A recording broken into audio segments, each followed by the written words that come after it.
deve ve sığır cinsinin 7 ortaklık kesilebileceğini beyan edelim.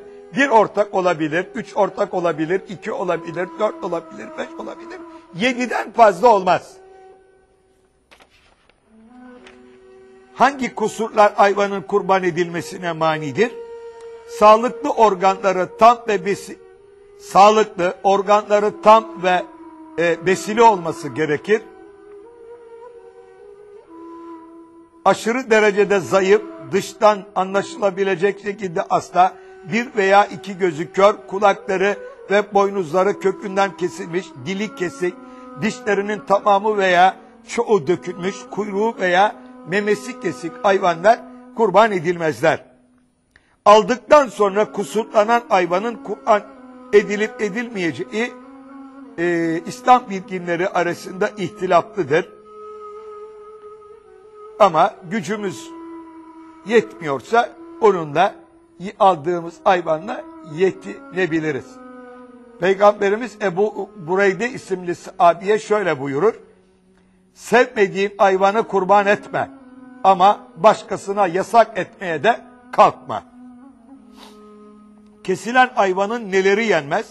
Kanı, erkeklik ve dişilik organı, husyeleri, testisleri, mesane ve ödü ve deri altında oluşan bezeler yenmez. Kurban bayramının 1. gününde tercihen kesilmelidir. 2., 3. ve hatta 4. gününde de kesilebilir. Kurban bayramında kesilen etler nasıl dağıtılmalıdır? Sevgili kardeşim, artık klasik dönem milyonlar fakirlik sınırında, açlık sınırında. Peygamberimiz Medine'de yaygın bir bunalım, iktisadi bunalım döneminde kendiniz için 3 günlük et ayırın ve diğerlerini tasadduk edin buyurdular.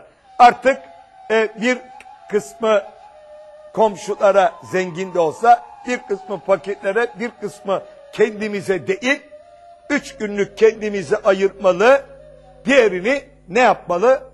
Dağıtmalıyız. Ama kurban kesme vecdinden, aczından yararlanmak için gayret edip kurban kesmiş olan, bolca da et alamayan kardeşlerimiz, onlar hayvanlarının büyük bölümünü biriktirip bir bölümünü de çevreye verebilirler. Bu yola gidilmesi daha doğru olur.